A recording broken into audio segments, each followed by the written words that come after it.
Hello guys, nag-order ako nitong touch-up paint. Isa dito para sa aking Toyota Wigo at isa naman dito para sa multicab. Madali lang tong gamitin, parang pen lang yung kanyang dulo. Pero para sa mga malalalim na gasgas, pwede naman itong maliit na brush. Simulan natin dito sa Wigo, medyo malalim na to na gasgas pero kaya pa naman ito ng pen.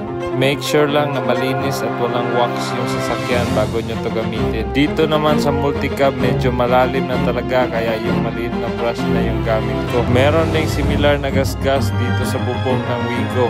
To be honest, di ko na talaga alam kung paano nangyari to. Buti na lang may touch-up paint para di masyadong halata. Dito din sa canopy ng multicab may isang malaking gasgas. By the way, itong touch-up paint ay specific